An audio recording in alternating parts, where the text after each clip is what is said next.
Nag-follow up na ang National Bureau of Investigation sa International Criminal Police Organization o Interpol para sa hiling na red notice laban kay Saldico na nahaharap sa mga kaso dahil sa flood control scandal.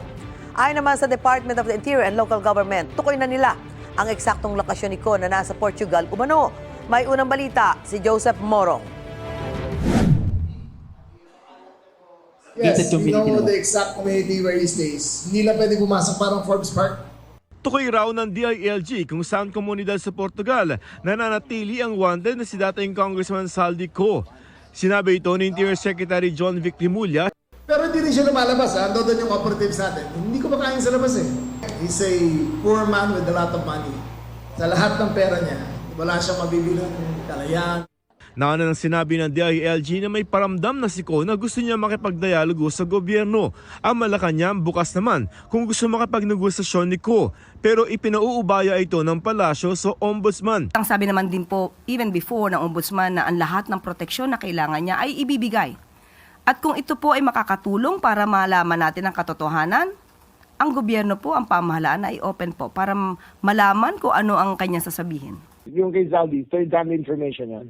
Kaibigan ng kaibigan. So it's actually, ang validness on the Marites level. No comment naman si Ombudsman Jesus Crispin Rimulya na tanungin namin siya tungkol dito.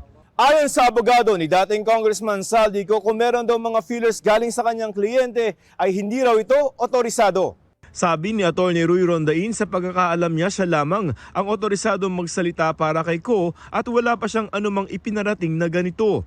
Isa si Ko sa mga akusado sa mga kasang graft at malversation kaugnay sa 289 million peso ghost flood control project sa Nawan Oriental, Mindoro.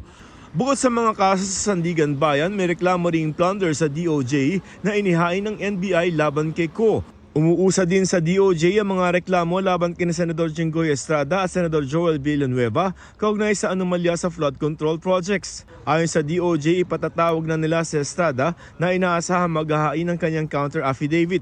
Si Estrada ay naharap sa plunder complaint sa DOJ. Si Villanueva naman naharap sa ilang reklamo kabilang ang paglabag sa Anti-Graft and Corrupt Practices Act, malversation of public funds at iba pa. Nakapaghain na siya ng counter affidavit sa ibang complaint at humingi naman ng extension hanggang January 26 sa isa pa. Ayon sa DOJ, sa 14 na reklamong hawak nila, may 3 malapit ng isang pa sa korte.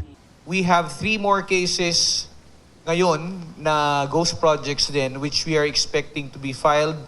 I'm hoping that it will be finished within the week. No? I'm expecting it to be on my table by the end of the week.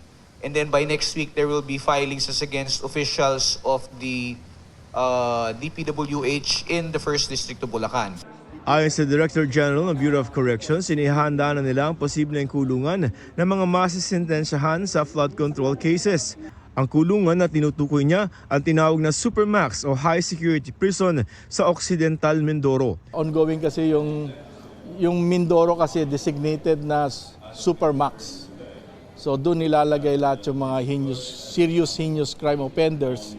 First this quarter, matatapos na just in case na kailanganin na maglagay ng facility para doon sa mga involved sa flood control. Ito ang unang balita, Joseph Morong para sa GMA Integrated News. Gusto mo bang mauna sa mga balita?